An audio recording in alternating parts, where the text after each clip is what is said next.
বাংলাদেশে আর বাংলাদেশের বাইরে পৃথিবীর বিভিন্ন প্রান্তে যেখান থেকে চ্যানেলে দেখছেন আপনাদের সকলকে সাদর আমন্ত্রণ তৃতীয় মাত্রা দেখবার জন্য এবং আপনাদের সবাইকে মহান স্বাধীনতা দিবসের শুভেচ্ছা। স্বাধীনতা দিবসের বিশেষ এই তৃতীয় মাত্রায় কথা বলবার জন্য আমার সঙ্গে স্টুডিওতে রয়েছেন আমার বায় বসা আছেন অর্থনীতিবিদ এবং তিনি দীর্ঘদিন জাতিসংঘে সদর দপ্তরে ঊর্ধ্বতন একজন কর্মকর্তা হিসেবে অর্থনীতিবিদ হিসেবে কাজ করেছেন, শিক্ষকতা করেছেন ঢাকা বিশ্ববিদ্যালয়ে দীর্ঘদিন। ডক্টর সেলিম জাহান লেখালেখি করেন নিয়মিত। আমার ডানে রয়েছেন মামুন রশিদ, ব্যাংকার হিসেবে অত্যন্ত সুপরিচিত, এর বাইরে অর্থনৈতিক বিশ্লেষক শিক্ষক হিসেবে তিনি অত্যন্ত পরিচিত। স্বাগত আপনাদের দুজনকে তৃতীয় মাত্রায়। ডক্টর সেলিম জাহান এবং মামুন রশিদ, আপনাদের দুজনের কাছ থেকে আজকের এই স্বাধীনতা দিবসে 55 বছর পরে অনুভূতিটাকে একটু শুরুতে শুনতে চাই। এই যে 55 বছরের জার্নি বাংলাদেশের, এখন এটার তো একটা বড় মাত্রিকতা আছে, আবার আমাদের পেশার দিক থেকেও একটা মাত্রিকতা আছে। বড় মাত্রিকতাটা হচ্ছে যে বাংলাদেশের নাগরিক হিসেবে আমরা অত্যন্ত গর্ববোধ করি আমাদের এই স্বাধীনতা নিয়ে, এবং এই স্বাধীনতা কেউ আমাদের হাতে তুলে দেয়নি। এটার জন্য প্রচুর সংগ্রাম করতে হয়েছে, দীর্ঘদিনের সংগ্রাম। এবং স্বাধীনতা সংগ্রাম তো 71-এ শুরু হয়নি, সেই 48 থেকেই শুরু হয়েছে। তারপরে ভাষা আন্দোলন, 69-এর গণ আন্দোলন। তো স্বাভাবিকভাবেই 55 বছর পরে এসে আমি ব্যক্তিগতভাবে গর্ব অনুভব করি, একটা একাত্মতা অনুভব করি। কারণ এই মুক্তিযুদ্ধ স্বাধীনতা সংগ্রাম আমি দেখেছি, এটা আমার কাছে গল্প না, বা আমি অন্যের কাছে শুনিনি। তো সেই দিক থেকে আমার মনে হয় যে একটা অনুভূতির একটা ইতিবাচক দিক আছে। কিন্তু সেই সঙ্গে সঙ্গে এটাও বলে রাখি যে স্বাধীনতার সময় তো আমাদের একটা বড় প্রত্যাশা ছিল। সেই প্রত্যাশা কিছুটা রাজনৈতিক, অর্থনৈতিক, সামাজিক। কিন্তু 55 বছর পরে আমরা দেখতে পাচ্ছি যে যেই প্রত্যাশা নিয়ে বাংলাদেশের যাত্রা শুরু হয়েছিল, সেখানে যদি আমরা পেছন ফিরে তাকাই তাহলে দেখতে পাবো যে 55 বছর কিন্তু একটা দীর্ঘ সময় একটা জাতির জন্যেও, এবং বহু জাতি 55 বছরে তাদের ভাগ্য বদল করে ফেলেছে। অনেকে অবশ্য বলেন 55 বছর 50 বছর কিছুই না, যেখানে অনেক ইতিহাস দেখান 200 বছর 250 বছর এক একটা। নিশ্চয়ই একটা জায়গায় বর্তমান আমার মনে হয় তথ্য প্রযুক্তির যুগে যে সময়টাতে আমরা দাঁড়িয়ে আছি, এআই এর যুগে 55 বছর অনেক সময় না। যেমন আপনি যদি মুঠোফোনের অগ্রযাত্রা দেখেন গত 20 বছরে, তাহলে দেখেন কোথায় দাঁড়িয়েছে।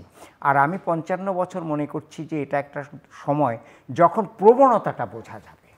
আমরা একেবারে চূড়ান্ত জায়গায় পৌঁছে যাব 55 বছরে, কেউ এটা বলছে না, কিন্তু প্রবণতা তো দেখা যাবে যে একটা গণতান্ত্রিক প্রক্রিয়ার মাঝখান দিয়ে আমরা যাচ্ছি। গণতান্ত্রিক মূল্যবোধ এবং সাংস্কৃতিক আমরা একটা পরিমণ্ডল গড়ে তুলতে পেরেছি।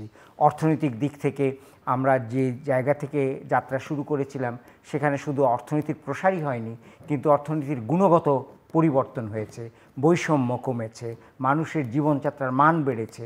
এই যে কতগুলো অগ্রযাত্রা, সেখানে আমরা চূড়ান্ত জায়গায় পৌঁছবো কেউ এটা আশা করেনি, কিন্তু একটা পথযাত্রায় যে প্রবণতা সেটা ইতিবাচক হবে সেটা কিন্তু আমরা আশা করেছিলাম।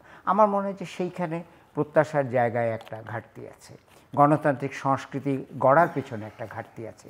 আমরা ভেবেছিলাম যে যখন আমরা মুক্তিযুদ্ধ করেছি, স্বাধীনতা সংগ্রাম করেছি, তখন যুথবদ্ধভাবে করেছি, যৌথভাবে করেছি, এবং আজকে 55 বছর পরে এসে যখন আমরা দেখি যে সমাজের মধ্যে একটা বিভাজন তৈরি হয়েছে, ধর্মে ধর্মে বিভাজন, গোষ্ঠীতে গোষ্ঠীতে বিভাজন, এখানে একটা বিশ্বাসের জায়গা থেকে বরং বলা চলে যে অবিশ্বাসের একটা জায়গা তৈরি হয়েছে, যেখানে অবিশ্বাসের একটা সংস্কৃতি গড়ে উঠেছে।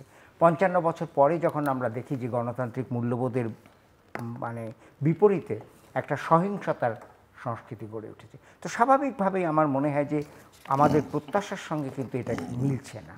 অতএব গর্বিত, অর্জনের জন্যে আমরা নিশ্চয়ই উদযাপন করব, কিন্তু সেই সঙ্গে সঙ্গে আমাদের প্রত্যাশায় যে ঘাটতিটা আছে সেটাও কিন্তু আমাদের খুব পরিষ্কার করে আমাদের বলতে হবে। সে জায়গায় কি গর্বিতর বিপরীত দিকে দাঁড়িয়ে কি বলবেন অন্য, মানে যদি এক শব্দে বলতে বলি আপনি? যে আমি যদি এক শব্দে বলবো তাহলে আমি বলবো যে কিছুটা হতাশ।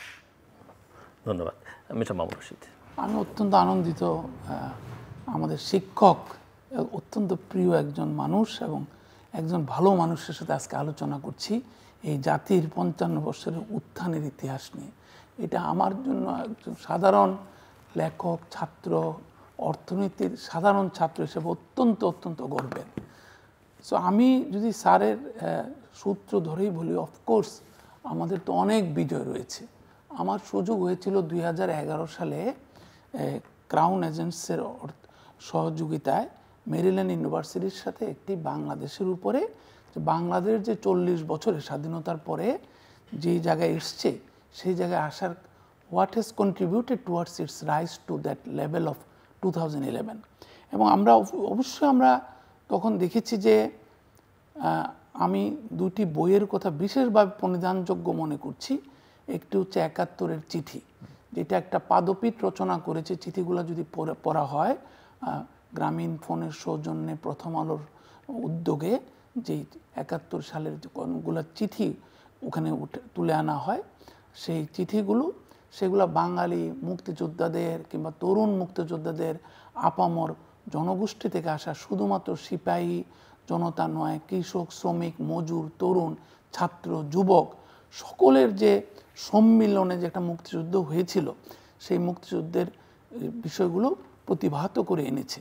দ্বিতীয় একটি বই আপনারা সকলে জানেন যে বাঙালি মুসলমানের মন, সেইটা আজকে আমি উল্লেখ করলে পরবর্তীকালে সুযোগ পেলে অবশ্যই বলবো যে বাঙালি মুসলমানের মনের কারণেই এই যে কিছুটা হলো কম্প্রোমাইজিং অ্যাটিটিউড, সেটার কারণে অনেক সময় আমরা উঠতে গিয়েও দু কদম মানে এক কদম এগিয়েছি, দু কদম পিছিয়ে গেছি, যেটা স্যার আরও সংক্ষেপে বলেছেন। অফকোর্স আমরা অত্যন্ত গর্বিত যে পৃথিবীর বুকে বাংলাদেশ একটি স্বাধীন সার্বভৌম জাতি। আমি এখানে আলোচনায় অনেকবার বলেছি আমাদের প্রতিবেশীদের মধ্যে বিরাট অঙ্কের নোবেল প্রাইজ বিজয়ী বাংলা ভাষাভাষী রয়েছে, কিন্তু তারা কিন্তু গর্ব করে বলতে পারে না যে তাদের একটা স্বাধীন ভূখণ্ড আছে। বিভিন্ন কারণে হোক, এটা খারাপ কি ভালো এটা বলবো না। স্বাভাবিকভাবে আমরা তৎকালে বিশ্ববিদ্যালয়ে থাকাকালীন সময় হাসান হাফিজুর রহমানের মুক্তিযুদ্ধের ইতিহাস, যেখানে শ্রদ্ধা আফসান চৌধুরী অনেকটা সম্পৃক্ত ছিলেন, তারপরে আমাদের ক্ষুদ্র ঋণ কিংবা দারিদ্র্য বিমোচনে ক্ষুদ্র ঋণের যে বিরাট প্রভাব, সেটা বিশ্বব্যাপী নন্দিত হয়েছে। তারপরে রয়েছে একটা ব্যক্তিখাতের অত্যন্ত ভাইব্রেন্ট একটি ব্যক্তিখাতের উত্থান, এবং এই ব্যক্তিখাত বেশ কিছু ক্ষেত্রে সব জায়গায় যে লুম্পেন বুর্জোয়াজির উত্থান হয়েছে তা না, অনেক জায়গায় কিন্তু আন্তর্জাতিক ব্যক্তিখাতের সাথে প্রতিযোগিতা করার ক্ষেত্রে তারা আগুয়ান হয়ে এসেছে, সেটাও একটা ব্যক্তিখাতের উত্থান। আমরা আরেকটা জিনিস ওই আলোচনায় তুলেছিলাম যে 1974 সালের দুর্ভিক্ষ। তাহলে 1974 সালের দুর্ভিক্ষ কেন একটা ময়ূর ব্যাপার হিসেবে আবির্ভূত হয়েছে গেল 55 বছরে?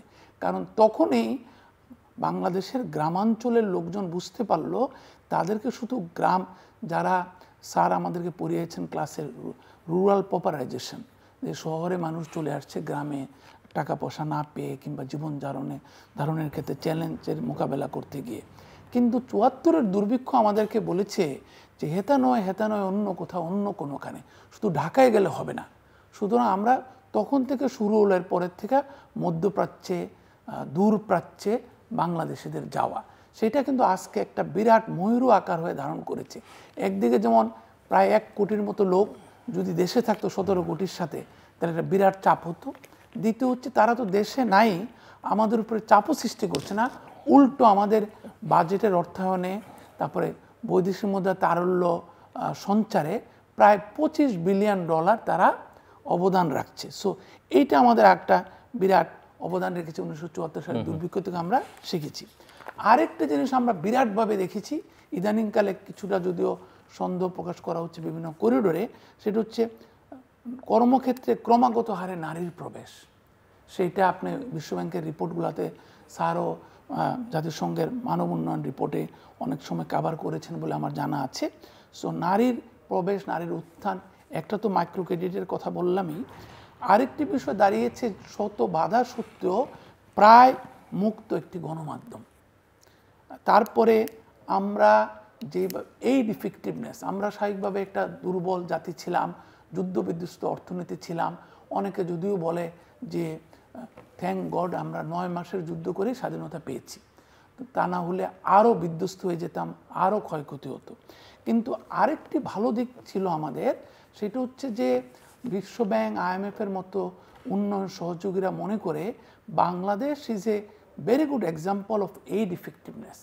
যে সমস্ত বিকাশমান অর্থনীতি, যে সমস্ত স্বল্পোন্নত অর্থনীতি, মানে বাইলেটারাল এজেন্সি, মাল্টিলেটারাল এজেন্সি, মানে অর্থ নিয়ে টাকাকে কাজে লাগিয়েছে, সেই ক্ষেত্রে তৎকালীন স্বাধীনতা পরবর্তীকালে যেই সমস্ত ব্যুরোক্রেটরা, সরকারি কর্মকর্তারা মহান মুক্তিযুদ্ধে অংশ নিয়েছেন, পরবর্তীকালে তারা মার্কিন যুক্তরাষ্ট্রে গিয়ে, কানাডায় গিয়ে PhD করেছেন, তারা আরও বড় মুক্ত অর্থনীতি কিংবা প্রাইভেট সেক্টর লেড গ্রোথের উপরে বিশ্বাস করেছেন, সেইটা একটা বিরাট অবদান তারা রেখেছেন এবং আমাদের মাল্টিল্যাটারাল এজেন্সিগুলো আমাদের এই ডিফেক্টিভনেসকে একটা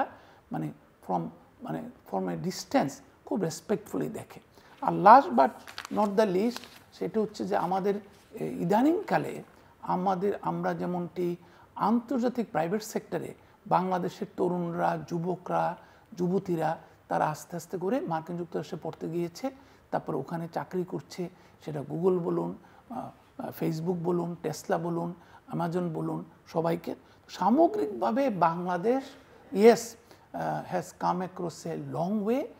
বাংলাদেশের যে স্টোরি টু শেয়ার, যেই জায়গায় স্যার বলেছেন যে কিছুটা আমাদের হতাশা আছে, যেমন আমাদের ওই যে মুক্তিযুদ্ধের ৭১-এর চিঠিগুলো আমরা পড়ি, সেখানে আমরা সকলের জন্য একটা সমপর্যায়ের সুযোগ সুবিধা সৃষ্টি করতে পারি নাই, যেই কারণে এখনও গরিব মানুষকে চাকরির জন্য ঘুষ দিয়ে হলেও তারা চাকরি চায়, চাকুরির সোনার হরিণের পিছনে ঘুরে।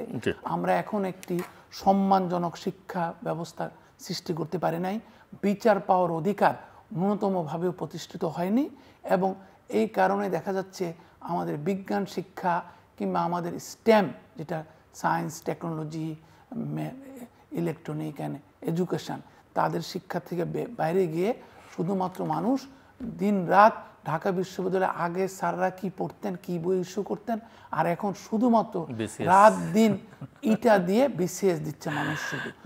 দ্যাট মিনস আমাদের এখনো অনেক কিছু আশাভঙ্গের বিষয় রয়ে গেছে। ধন্যবাদ। ডক্টর সেলিম জাহান ছাত্রের বক্তব্য শুনছিলেন, কিন্তু একই সঙ্গে আমি আপনাকে মোটা দাগে, খুব সব আলোচনা বেশি বিস্তৃত সময়ের কারণে করা যাবে না, বাট মোটা দাগে রাজনৈতিক, অর্থনৈতিক এবং সামাজিকভাবে এই যে বাংলাদেশের এই ৫৫ বছরের যাত্রাটাকে আপনি এই ৩টে জায়গায় যদি বিশ্লেষণ করতে বলি কীভাবে করবেন, ছোট্ট ছোট করে? আমি এভাবে করব, আমি অর্থনীতি দিয়ে শুরু করি। অর্থনীতির মধ্যে আমি দুটো জিনিসের মধ্যে একটা বিভাজন করি, একটা হচ্ছে অগ্রগতি আর একটা হচ্ছে উন্নয়ন।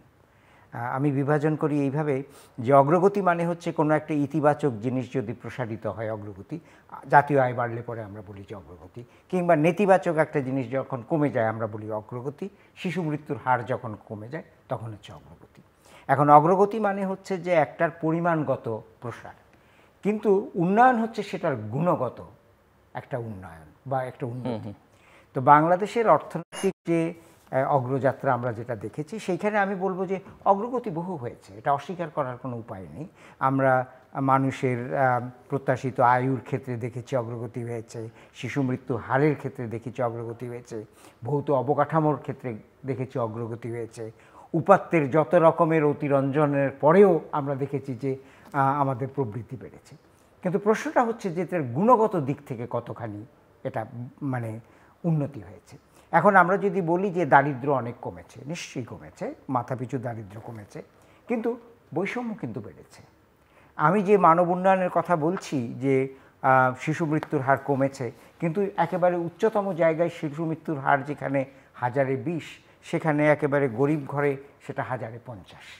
তাহলে পরে দেখা যাচ্ছে যে একটা বৈষম্য কিন্তু তৈরি হয়েছে, এবং সেই বৈষম্যের পথ ধরে এমন জায়গায় আমরা এসেছি যেখানে আমাদের মজুতকৃত অর্থ দেশের মধ্যে রাখার মতো অবস্থা আমাদের অনেকেরই ছিল না, যার জন্য পাচার হয়েছে।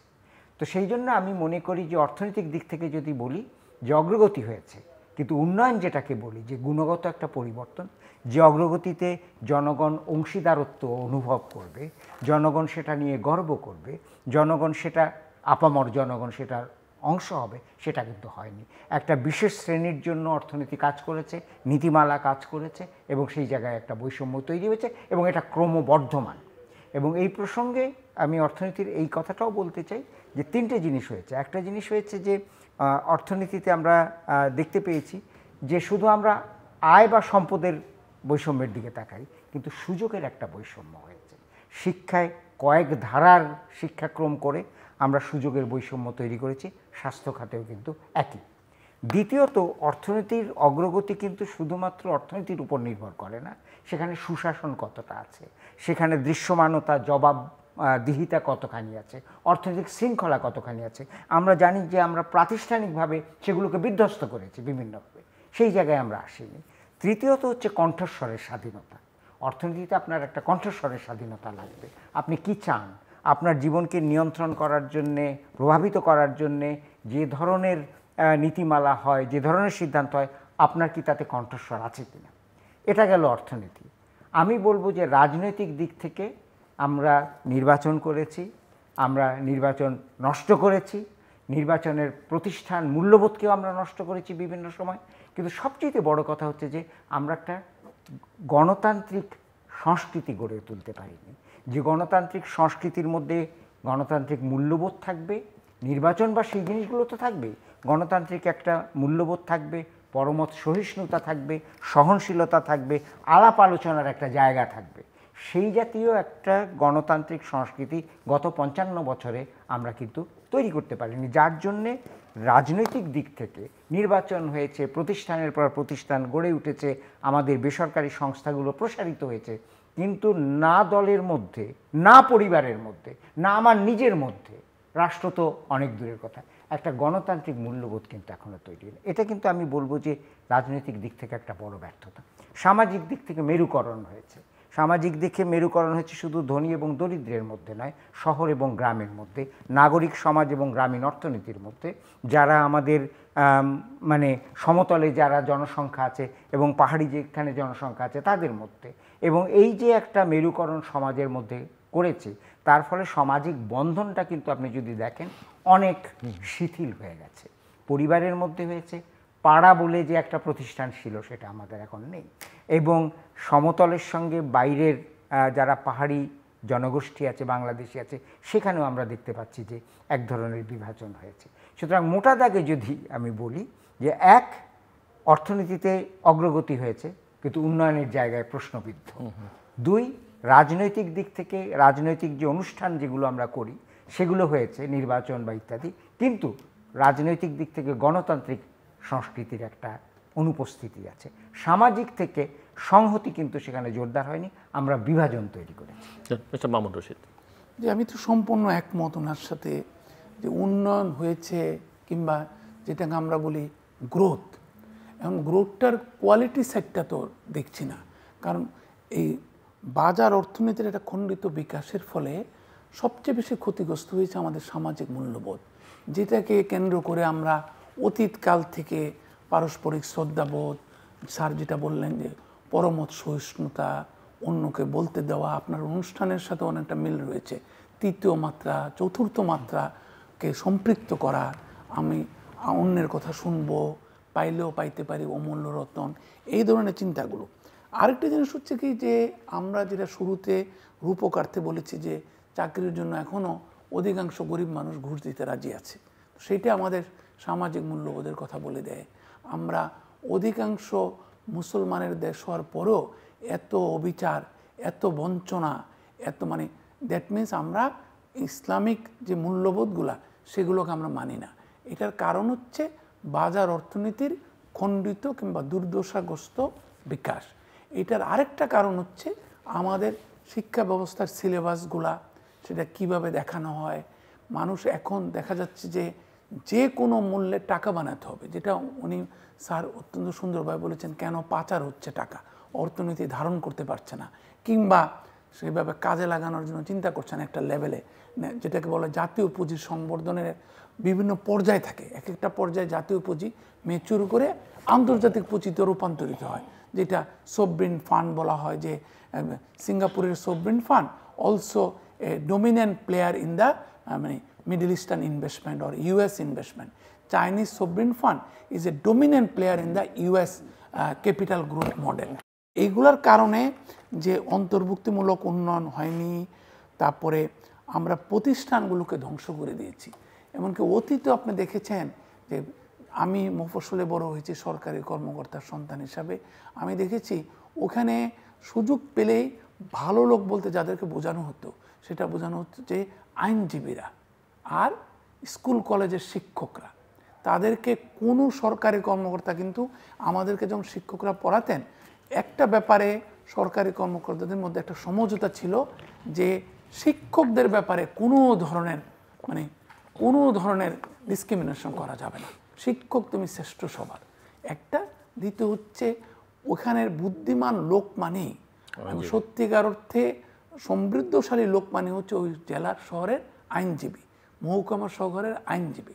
তো এই ক্ষেত্রে যে এটা যে ভেঙে গেছে, এগুলা যে ভেঙে গেছে, এগুলার কারণেও আমরা এগুলোর মধ্যে আর উন্নয়ন পরিক্রমায়, উন্নয়ন পরিকল্পনায় প্রান্তজনের কোনো মানে অংশগ্রহণটি খুবই কম। যে আমরা বারবার বলি যে বটম আপ প্ল্যানিং প্রসেস, কিন্তু আমি যেহেতু অনেকগুলা সরকারের কমিশন, সরকারের টাস্ক ফোর্সের সাথে অতীতকাল থেকে বাজেটারি প্রসেস সাথে সম্পৃক্ত ছিলাম এবং আছি, এক্সপেন্ডিচার ম্যানেজমেন্ট প্রসেস, সেখানে আমি দেখি শুরুর দিকে সকলের ইচ্ছা থাকে, যেহেতু এটা গণতান্ত্রিকভাবে কিংবা তথাকথিত গণতান্ত্রিকভাবে নির্বাচিত সরকার এই বাজেটটি করার দায়িত্বপ্রাপ্ত, শুরুতে আমরা কিছুটা হলো ভনিতা করি যে প্রান্তজনের বাজেট করব। কিন্তু আমরা পরবর্তীকালে যখন বাজেট বাস্তবায়ন প্রক্রিয়া শুরু হয়, তো সেখানে প্রান্তজনের কোনো ধরনের অংশগ্রহণ আমরা দেখি না।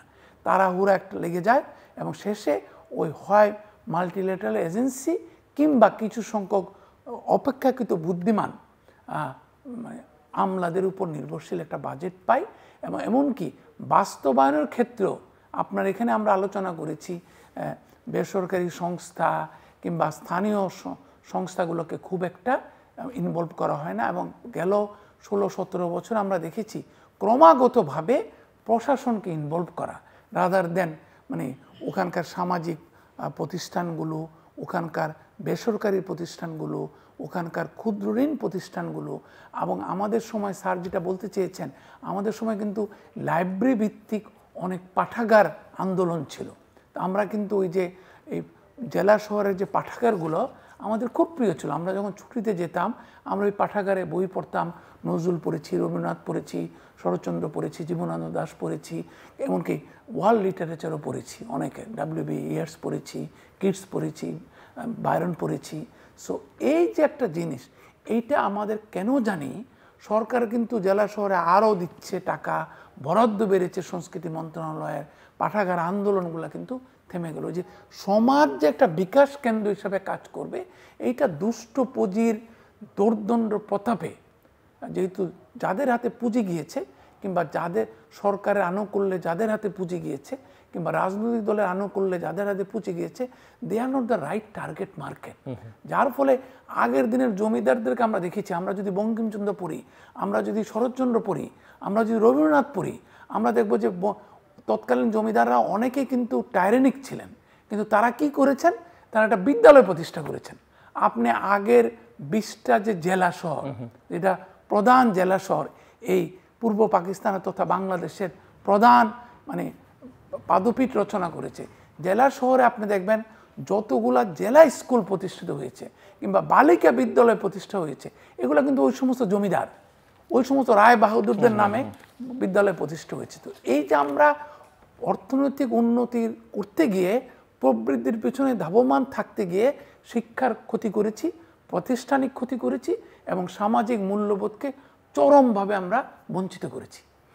ডক্টর সেলিম জাহার এবং মিস্টার মামুনুর রশিদ, আপনাদের দুজনের কাছে আমার প্রশ্ন যে 55 বছরে তো আমরা অনেক চড়াই উতরাই পেরিয়ে আজকে এই জায়গায় এসে দাঁড়িয়েছি, এবং আপনি বিভাজনের কথা বলছিলেন যে 71-এ যে ঐক্য তৈরি হয়েছিল, আজকে এসে দেখা যাচ্ছে সমাজ রাষ্ট্র সবটাই বিভাজিত এবং কতগুলো ধাপ আমরা পেরিয়েছি। আমরা যদি 90-এর আন্দোলন সংগ্রাম অভ্যুত্থানের কথা বলি, আমরা যদি 2007-08-এর পরিবর্তনের কথা বলি, ভালো মন্দ সেখানে যাই থাকুক না কেন মানুষের মধ্যে একটা আকাঙ্ক্ষা তৈরি হয়েছিল।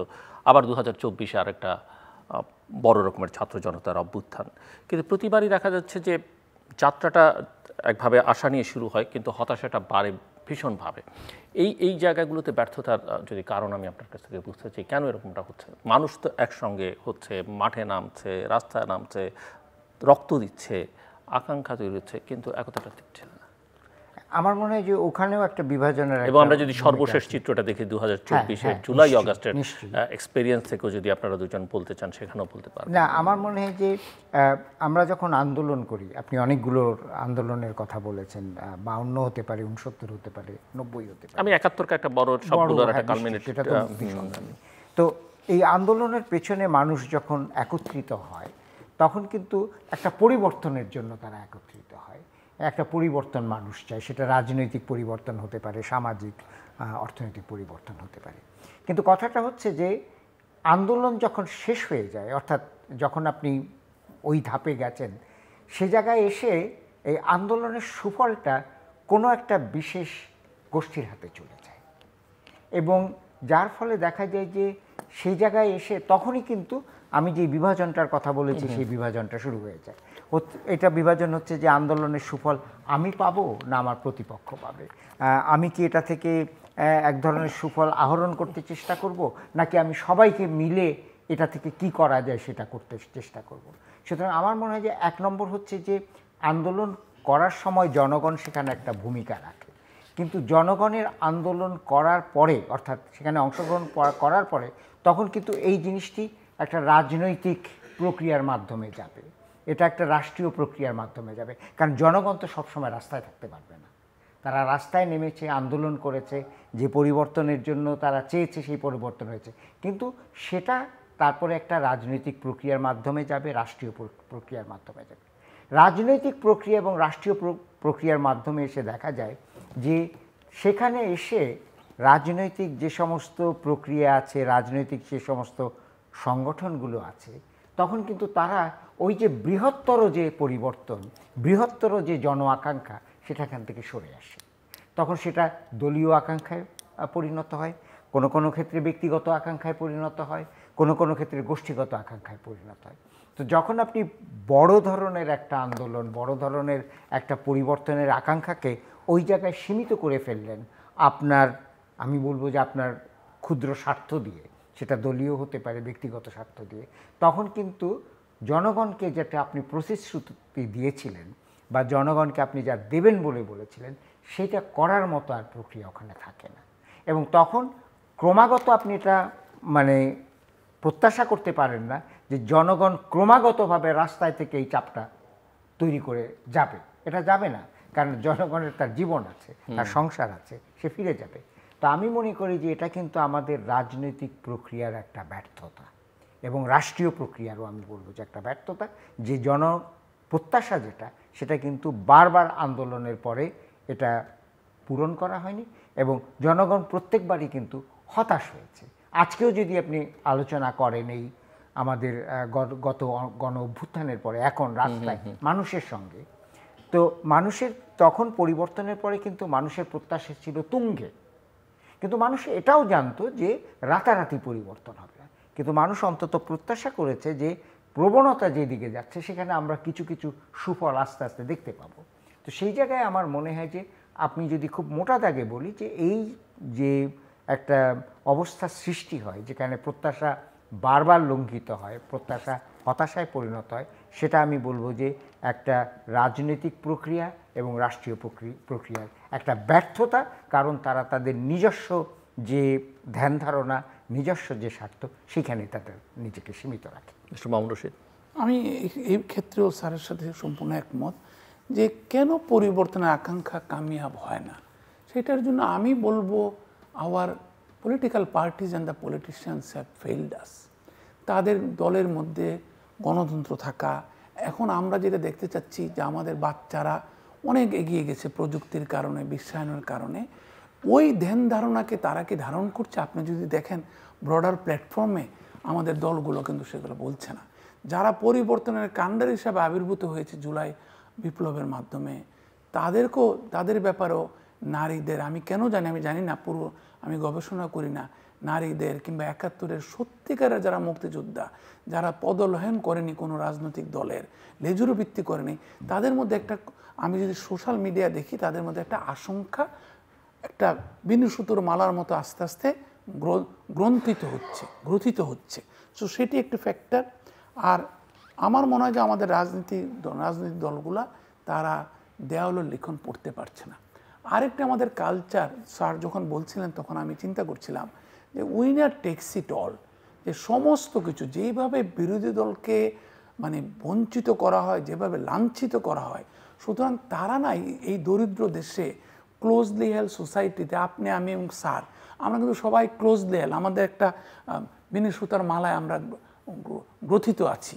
তো সেই ক্ষেত্রে আপনি কিন্তু আমার বিরুদ্ধে ইচ্ছা করলে ঝেড়ে কাশতে পারেন না। তো সে আলোকে আমরা বিচারালয় এগুলো ভালো কাজ করতে পারে না, যারা বঞ্চিত থাকে তাদেরকে আমরা কিছুটা চোখ বুজে থাকতে চাই যে তারা এতদিন বঞ্চিত হয়েছে, তারাও কিছু, তাদেরও তো একটা হক আছে।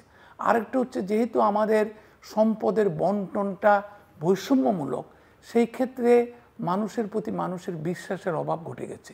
তারা মনে করে আমি এই দল করব, এই জন্যই এই দল যদি ক্ষমতায় যায় আমার সকল গরিব আত্মীয় স্বজন যাতে চাকরি পেয়ে যায়, এটা পরীক্ষা দিয়ে হোক পরীক্ষা না দিয়ে হোক, আমি যে এত 16 বছরে আমি যে এত কষ্ট করেছি, আমি ধান খেতে থেকেছি, পুলিশের অত্যাচার এড়িয়ে যাওয়ার জন্য আমি আমার আত্মীয় স্বজন গুম হয়ে গেছে, হত্যা করা হয়েছে, পুলিশ বাহিনী আমাদের রাষ্ট্রের যে বাহিনীগুলা তারাও কিন্তু ওই যে রাষ্ট্রের নামে সরকারের পদলেহী অনেকটা হয়ে গিয়েছিল এবং তারা কোনো ধরনের সেবামূলক কাজে ব্যবহৃত হয় নাই, তারা যন্ত্রণাদায়ক কাজে এই প্রতিষ্ঠানগুলো কিংবা এজেন্সিগুলো ব্যবহৃত হয়েছে। সেই ক্ষেত্রে একটা বিরাট বিশ্বাসভঙ্গের এখানে কারণ ঘটেছে বারবার, এটা একবার না।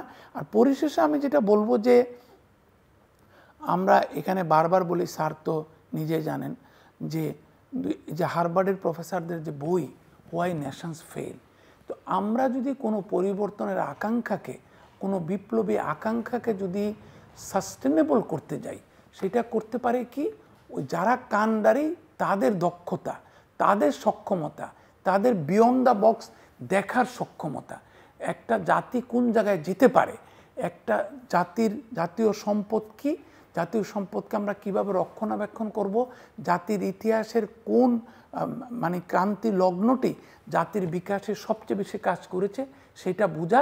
এই যে আপনার পিছনের ছবি ৭১-এর মুক্তিযুদ্ধে যে নারীরা অংশগ্রহণ করেছে, এখন সেই নারীদের তো আরও বিকাশের কথা ছিল, আরও ইতিমধ্যে ডেইলি স্টারে ২-১টা লেখা ছাপা হয়েছে, অন্যরা লিখেছেন যে যারা জুলাই বিপ্লবের নারীরা অংশগ্রহণ করেছে, ঢাকা বিশ্ববিদ্যালয়ের শিক্ষকরা, জাহাঙ্গীরনগর বিশ্ববিদ্যালয়ের ছাত্রীরা, চট্টগ্রাম বিশ্ববিদ্যালয়ের ছাত্রীরা, প্রাইভেট ইউনিভার্সিটির ছাত্রীরা, তারা এই ৬ মাসের মধ্যে কোথায় যেন হারিয়ে গেল, তারা একটা আশঙ্কার মধ্যে ঢুকে গেল, কি হবে, ঠিক আছে তো, will we get the expectation fulfil. এই যে তারপর বললাম যারা আমাদেরকে একটা স্বাধীন ভূখণ্ড দিয়েছে, বাংলাদেশের ৫৫ বছরের ইতিহাসে সবচেয়ে বড় ইতিহাস কি, একটা স্বাধীন ভূখণ্ড, এর পিছনে তো আর কিছু হতে পারে না। সেই ভূখণ্ডের যারা দিয়েছে সবাই তো আর দালালি করে নাই, সবাই পদলেহন করে নাই বিগত সরকারের, তাদের মধ্যে কেন আশঙ্কা থাকবে? তারা কিন্তু একে অপরের সাথে কেন কথোপকথন করবে যে we need to revisit the evolving scenario in the country. তো এইগুলো যদি আমরা ঠিক না করতে পারি, প্রতিষ্ঠানগুলোকে যদি দেখভালের জন্য আরও ব্যবহার না করতে পারি, এবং রাজনৈতিক দল যদি নিজেদের লোকজনকে শুধু দেখভাল করা দায়িত্ব মনে করে তারা যেহেতু বঞ্চিত হয়েছে, সাধারণ জনগণ যদি উন্নয়নের ধারাবাহিকতা থেকে হারিয়ে যায় এবং ছিটকে পড়ে, তাহলে তো সেই উন্নয়ন সহনশীল উন্নয়ন হবে না, অংশগ্রহণমূলক উন্নয়ন হবে না, এবং অন্তর্ভুক্তিমূলক উন্নয়ন হবে না, যেটা সরাসরি ৭১-এর মুক্তিযোদ্ধাদের চিন্তা চেতনা এবং আকাঙ্ক্ষার সাথে সাংঘর্ষিক। ডক্টর সেলিম জাহান, ক্লোজিং রিমার্কস, জাস্ট 2 মিনিট। আমার মনে হয় যে মামুন যেই কথাগুলো বললো সেটা হচ্ছে যে কয়েকটা জায়গায় আমাদের বোধহয় একমত হতে হবে। একমত বলতে আমি বোঝাচ্ছি যে কয়েকটা জায়গার নিষ্পত্তিকৃত সত্য, সেগুলোকে বারবার আঘাত করা যাবে না। একটা হচ্ছে আমাদের মুক্তিযুদ্ধ এবং আমাদের স্বাধীনতা সত্য, এটাকে আঘাত করা যাবে না, প্রশ্ন তোলা যাবে না। দ্বিতীয় কথা হচ্ছে যে আমাদের উন্নয়ন, আমাদের অগ্রযাত্রা, সেটা দর্শনটা কি, এটা খুব পরিষ্কার করে বলতে হবে। এটা কিন্তু বিভিন্ন রাষ্ট্রীয় প্রক্রিয়ার মাধ্যমে পরিষ্কারভাবে অনেক সময় আসে না। কখনো এটাকে বলি আমরা দর্শন, কখনো আরেকটাকে, অন্য একটা দর্শনকে বলি আমরা দর্শন। তৃতীয়ত আমাদের এটা বোধহয় বলতে হবে যে আমরা যূথবদ্ধভাবে এগোতে হবে। আমরা যতই বিভাজিত থাকব সেখানে কিন্তু আমরা ক্রমান্বয়ে দুর্বল হয়ে যাব। আমাদের মধ্যে মতপার্থক্য থাকবে, আপনার আমার মধ্যে নানান বিষয় নিয়ে বিতর্ক হবে এবং হওয়া উচিত একটা গণতান্ত্রিক দেশে, কিন্তু বাংলাদেশের আসল যে আমি বললি যে মূল্যবোধটা কী, বাংলাদেশের আসল জায়গায় তার দর্শনটা কী, এটা কিন্তু পরিষ্কার করতে হবে। চতুর্থত যেটা হচ্ছে যে এটা মনে রাখতে হবে যে রাজনৈতিক এবং রাষ্ট্রীয় যে দায়িত্ব, সে দায়িত্ব আর অন্য কেউ নিতে পারে না। একটা সামাজিক আন্দোলন কোনো একটা বিষয়কে একটা জায়গা পর্যন্ত নিতে পারে, কিন্তু তারপরে সেটা রাজনৈতিক এবং রাষ্ট্রীয় প্রক্রিয়ার মাঝখানে তাকে যেতে হবে। অতএব রাষ্ট্রীয় প্রক্রিয়ার মধ্যে রাজনৈতিক দলগুলো, রাজনীতিবিদেরা যারা আছেন, তারা অন্তত ন্যূনতম একটা জায়গায়, যেখানে কখনোই কোনো রকমের সমঝোতা আগে আমরা দেখিনি, সেরকম একটা সমঝোতা নিয়ে আসতে হবে। আর আমার শেষ কথাটা হচ্ছে আপনি যেটা বলেছিলেন আমি একমত। 55 বছর এটা আমরা বলতে পারি না যে একটা দেশ একেবারে সম্পূর্ণভাবে পরিবর্তিত হবে, কিন্তু সেই সঙ্গে আমি এটাও জোর দিয়ে বলতে চাই যে 55 বছরের মধ্যে অন্তত প্রবণতাটা আপনি যেটা দেখতে হবে শুরুতেই বলেছেন, যে আমরা ঠিক পথে আছি কিনা। সেখান থেকে বিচ্যুতি হবে, বিভ্রান্তি হবে, কিন্তু আবার আমরা সেই ঠিক পথে আসছি কিনা, এইটা যদি আমরা নিশ্চিত করতে পারি তাহলে হয়তো 100 বছর লাগবে, কিংবা তার সময় আরো কম লাগবে। কারণ কথাটা হচ্ছে আপনি যে 200 বছরের যে আমি বলছি আগেকার সময়ের বিবেচনায় 200 বছর আর এখনকার বিবেচনায় আমি ওইটাই বলতে অনেক ক্ষেত্রে চাচ্ছি, 2 বছর ওইটাই 20 বলতে বছর চাচ্ছি, সময়। হ্যাঁ। আমি খুব খুব ছোট সংক্ষেপে করে, বলবো, খুব ছোট করে। মাথাপিছু আয় বৃদ্ধি কিংবা ডিসপোজেবল ইনকাম বৃদ্ধি কিংবা আমাদের যে ক্রয় ক্ষমতা, ক্রয় সক্ষমতার কারণে বাংলাদেশ ইতিমধ্যে আন্তর্জাতিক বিনিয়োগকারীদের কাছে নজরে এসছে। তাদের মধ্যে একটা আলোচনা হচ্ছে, সেইটা থমকে গিয়েছে অতিরিক্ত স্বজনতোষী পুঁজিবাদের কারণে, রাজনৈতিক বিশৃঙ্খলার কারণে, বিরোধী দলকে অতিরিক্তভাবে মার্জিনালাইজ করার কারণে, প্রতিষ্ঠান ধ্বংসের কারণে। কিন্তু আমরা যে মনোযোগ আকর্ষণ করতে পেরেছি ডেসপাইট অল দিস প্রবলেম, এখনও কিন্তু আমাদের খাদ্যদ্রব্যের অভাব হচ্ছে না, হয়তো মূল্যস্ফীতি বেড়েছে। এইটাকে কেন্দ্র করে আমাদের প্রাইভেট সেক্টর, আমি আজকে একটা লেখা পড়ছিলাম, সেখানে আমার লেখাটা পড়ার পরে শ্রীলঙ্কা এবং বাংলাদেশের মধ্যে একটা তুলনা প্রথম আলোতে, সেখানে আমি একটি কথা ধারণ করেছি যে আমরা যেটা মিসিং লিঙ্ক আমাদের আরও বেশি বেশি করে প্রাইভেট সেক্টরের যারা প্রমাণিত ব্যক্তিত্ব রয়েছেন, সাকসেসফুল লোক রয়েছেন, এইটা শুধুমাত্র যে ব্যবসা ক্ষেত্রে তা না, সকল ক্ষেত্রে। চ্যানেলাই তো একটা প্রাইভেট সেক্টর, সো একটা ল্যাবও তো একটা প্রাইভেট সেক্টর, একটা হসপিটাল একটা প্রাইভেট সেক্টর। তাদেরকে আরও বেশি বেশি করে উন্নয়ন পরিকল্পনা এবং উন্নয়ন পরিকল্পনা বাস্তবায়নের সাথে সম্পৃক্ত করলে আমরা বোধহয় আরও বেশি আমাদের উন্নয়নটাকে ধারাবাহিক করতে পারবো এবং শক্তিশালী করতে পারবো। অনেক ধন্যবাদ মিস্টার মামুন রশিদ এবং ডক্টর সেলিম জাহান আমাদের সঙ্গে আলোচনা অংশ নেবার জন্য। দর্শক, আমার অতিথিরা স্বাধীনতা দিবসের আলোচনায় তারা যে গর্বিত সে কথা বলেছেন, হতাশার কথা বলেছেন, এবং অর্জন নিয়ে নিঃসন্দেহে হতাশা আছে, কিন্তু হতাশাটা সবচেয়ে বেশি যেখানে সেটা হচ্ছে যে আমার এক অতিথির ভাষায় যে অগ্রগতির বা উন্নয়নের যে প্রবণতা সেটা এখনও পর্যন্ত দাঁড় করানো যায়নি, সেই জায়গাটায় ওনাদের এক ধরনের হতাশা আছে। প্রত্যাশার জায়গায় ঘাটতির কথা বলছেন নানা ক্ষেত্রে, এবং সমসুযোগের অভাব সে কথাও স্মরণ করিয়ে দিয়েছেন। আজকের এই দিনে আমরা আলোচনাটা শেষ করতে চাই আমাদের মহান মুক্তিযুদ্ধ এবং মুক্তি সংগ্রামে যারা বিভিন্ন পর্যায়ে ভূমিকা রেখেছেন, নানা ধরনের ভূমিকা রেখেছেন, বিশেষ করে মুক্তিযুদ্ধের এবং মুক্তি সংগ্রামের রাজনৈতিক নেতৃত্ব এবং মুক্তিযুদ্ধের সামরিক নেতৃত্ব, যারা জীবন দিয়েছেন, যারা নানাভাবে ত্যাগ স্বীকার করেছেন, এবং সেই সঙ্গে বাংলাদেশের বীর মুক্তিযোদ্ধারা, তাদের সকলের প্রতি আমাদের শ্রদ্ধা, ভালোবাসা এবং কৃতজ্ঞতা জানিয়ে আজকের অনুষ্ঠান শেষ করছি। আপনাদের সবার জন্য শুভকামনা।